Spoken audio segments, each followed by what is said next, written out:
Jordan and Chad Gable. These are names I'm sure SmackDown fans will become well acquainted with very soon, as the duo that form American Alpha are likely to become top contenders in the tag team division. Known as one of the most exciting and entertaining tag teams to come up through NXT, the two are all but guaranteed to be a hit on SmackDown, especially considering how relatively weak the division is on Team Blue.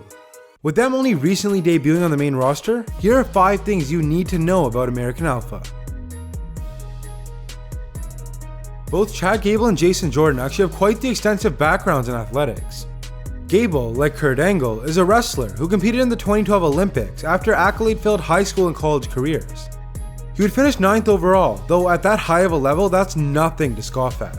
Jordan, on the other hand, is a natural-born athlete. He stands 6'3", 245 pounds, yet remains extremely agile and light on his feet. He's got it all. He's explosive, fast, and powerful, so it's no surprise Jordan excelled in multiple sports. He pursued football growing up, and even got offered a professional contract for baseball, but really excelled in amateur wrestling. He amassed an impressive 35-0 record in the 285-pound class in college, despite weighing in at just 225. Though the two seem inseparable now, Gable and Jordan weren't always that way. Back in May of 2015, both were singles competitors, and Jordan was on the lookout for a new tag partner. Gable approached Jordan, but he turned him down multiple times as he found the Olympian's personality and over-the-top enthusiasm annoying.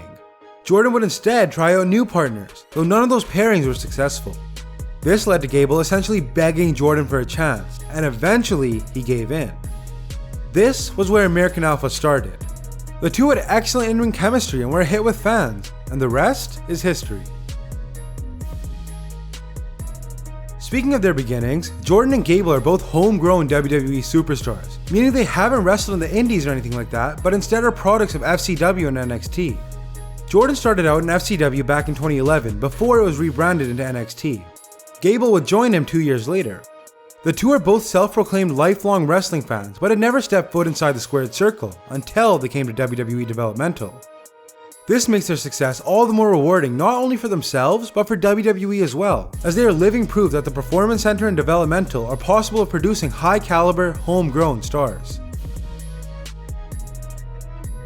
Remember how I said American Alpha was a hit with the fans? Well, that wasn't really part of the plan.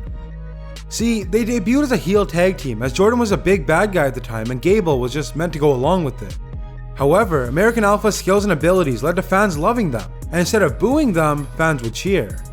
This of course was not ideal, so WWE slowly allowed Alpha to turn face as a natural reaction to the crowd support. This was definitely the right decision, as being face allows them to properly display the amazing chemistry they possess. If you want to check out some of American Alpha's best matches in NXT to familiarize yourself with them, you definitely want to check out their series with The Revival. The two tag teams began their feud at TakeOver Dallas with an excellent match that had Alpha winning the tag team belts. 2 months later at TakeOver The End, The Revival got their rematch and would win it in a match that was even better than the first. The trilogy would conclude on NXT in a final match between the two in late June. Though I'm sure we'll be seeing a lot more of them now on SmackDown, it might be worth checking out this feud in particular. And those are 5 things you need to know about American Alpha. I hope you learned something from this video. If you did, maybe leave a like and consider subscribing for more wrestling content. As always, thanks for watching.